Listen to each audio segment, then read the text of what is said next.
Chaque spectacle est un nouveau processus. Là, en l'occurrence, c'est un processus qui s'est développé dans le temps. J'ai donc lu ce texte il y a maintenant un peu plus de 2 ans. C'est un texte qui m'a troublé, qui m'a posé beaucoup de questions. Comme souvent les textes que je monte, c'est des textes qui me posent des questions. Ce retard infime est-il le début d'un retard considérable ou alors... Quand l'idée de le proposer à Nathalie Dessay nous est montée à l'esprit, quand je dis nous, c'est Vanessa Ekamfomala qui est le traducteur de la pièce et qui est un grand spécialiste de Howard Barker par ailleurs, parce qu'il a fait une thèse sur cet auteur et sur Shakespeare. On s'est dit, on l'envoie à Nathalie, on verra comment elle s'empare de cette matière, déjà en la lisant, et puis on se donne le temps d'avancer sur ce projet. Et en l'occurrence, c'est vrai qu'elle a tout de suite réagi, disant, c'est un texte qui me pose problème aussi, je ne comprends pas tout. Il est en retard. Beau travail, dis-je, mais tout à fait faux. Tout à fait faux. Elle n'est pas là. En tout cas, un texte effectivement s'appréhende d'une manière très large et pas seulement avec la tête, pas seulement avec la raison. Je pense qu'il faut se laisser le temps de s'imbiber dans cette matière pour pouvoir la restituer dans toute son ampleur, dans toute sa... C'est un grand mot, mais je pense que c'est un mot qui s'applique à ce texte, dans toute sa poésie. Une herbe inclinée selon un angle si raide, couchée contre le sol avec une telle violence et désordonnée avec une telle passion qu'il ne pourra s'empêcher de... Ça aborde des questions fondamentales, dont, entre autres, la question de l'Holocauste,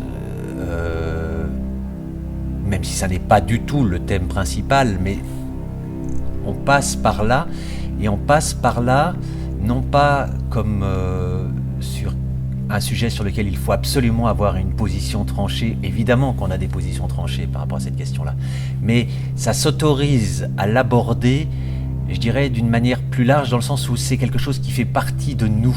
Il s'est avancé, avancé, avancé. Il n'a pas couru et face aux obstacles, il a levé la jambe pour enfoncer la semelle de sa botte dans le sol, sans se courber ni tourner de côté son profil effilé, la chemise déboutonnée, une casquette sur la tête, une canne dans une main et rien dans l'autre qu'il tenait sans doute serré comme un poing.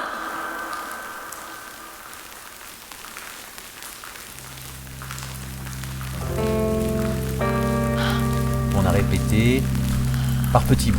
C'était lié aussi à des questions très pratiques d'emploi du temps, mais on répétait 2-3 jours tous les 1 ou 2 mois. Et de loin en loin, comme ça, pendant 1 an et demi, on a progressé jusqu'à début mai, où là, tout d'un coup, on s'est donné 3 semaines pour donner sa forme au spectacle. Mais c'est une forme donc qui a été nourrie par ce travail progressif, et entre autres la scénographie, qui est effectivement particulière, parce que c'est une matière organique, c'est de la glace, qui donc est solide au début du spectacle, et qui inévitablement devient liquide, ce qui nous semblait intéressant par rapport à cette histoire, ce dont parle ce monologue, cette femme qui va vers sa fin, vers sa disparition. C'est quelque chose qui c'était pas une idée qui était là a priori, c'est une idée qui a germé et qui a mûri au fil du travail de plateau, au fil de ce qui s'inventait, étape après étape. 1, 2, 3, 4, 5, 6... En général, la question de la scénographie se pose avant le début des répétitions pour des raisons de temps de construction. Là, on a eu le temps de commencer à répéter, de voir ce qui se passait sur le plateau, de voir par exemple qu'il n'y avait aucune nécessité que l'interprète bouge, et de fait elle est sur un tabouret au milieu du plateau du début à la fin, mais il n'en restait pas moins qu'il fallait la mettre dans un environnement. La question de l'espace, du traitement naturaliste, très vite a été éliminée, parce que ça se fracassait complètement contre ce texte.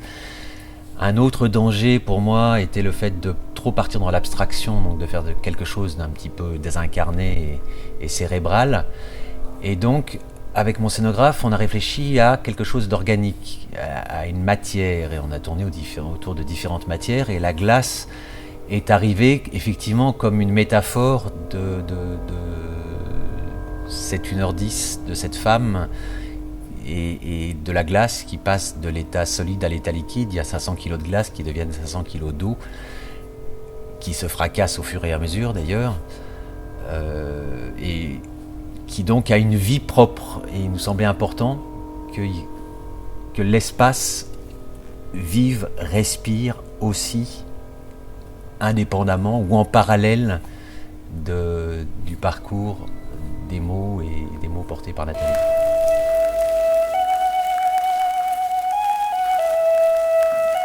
Sur scène, à côté des mots portés par Nathalie, il y a des sons de la musique portés par Alexandre Meyer, sa guitare et différents autres instruments qui font, je dirais presque une partition parallèle aux mots et qui, comme la glace, en tout cas c'est comme ça qu'on a réfléchi la chose, permettent d'avoir une appréhension du spectacle qui est aussi une appréhension sensorielle, émotionnelle.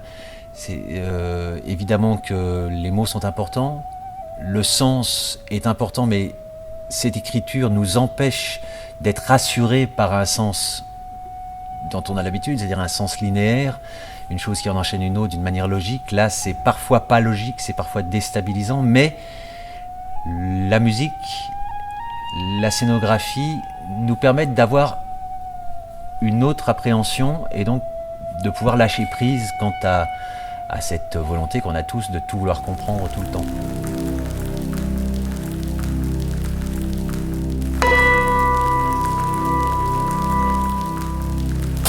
Qu'il attende là, si c'est bien lui, qu'il patiente. Ce moment parfait. La rencontre s'est faite... alors, elle connaissait mon travail, puisqu'on a une amie commune, Marie-Lou Marini, qui a joué dans 2 de mes spectacles, Les Bonnes et Madame de Sade. Donc on s'était rencontrés, elle m'avait fait part de son désir de faire évoluer son chemin vers le théâtre plus que vers l'opéra. Et je dois avouer que quand je lui ai envoyé le texte, alors qu'elle revendiquait le fait qu'elle voulait jouer du Feydeau, avec Howard Barker, je me suis dit, je suis pas sûr que ça soit le bon... qu'elle ait une réaction tout à fait enthousiaste. Et, contrairement à mes attentes, elle a, je dirais, intuitivement senti dans ce texte des choses qui lui étaient importantes. Et encore une fois, sans se cantonner au fait qu'elle ne comprenait pas tout. C'est là que je parle encore une fois d'audace, c'est-à-dire qu'elle s'est dit, ça m'intéresse, je ne sais pas exactement pourquoi, mais je sens qu'il y a quelque chose avec lequel j'ai envie de me coltiner. La cloche encore.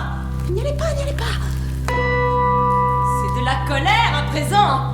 Ne le laissez pas partir.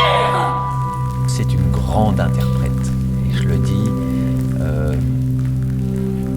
Voilà, après la première, après ça fait un peu plus d'1 semaine qu'on joue, après le travail qu'on a fait ensemble, donc je disais sur une très longue période, mais c'est une très grande interprète. Alors évidemment, on le sait, une interprète lyrique qui a traversé des très grands rôles du répertoire, mais c'est une très grande interprète de théâtre également, même si c'est pas tout à fait le même métier, et même si du coup elle a un appétit, une curiosité de jeune actrice.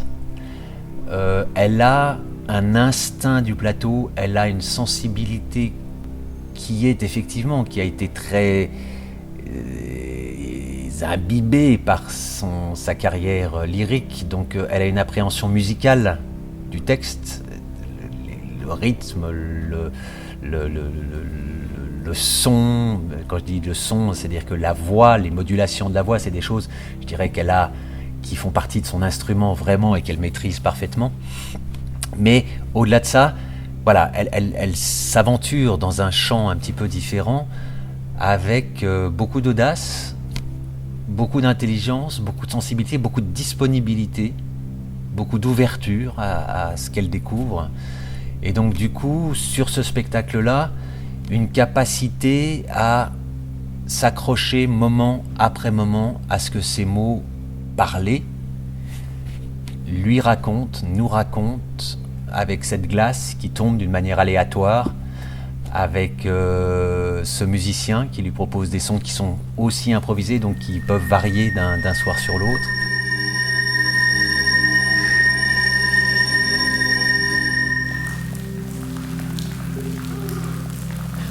Emportez-moi ça!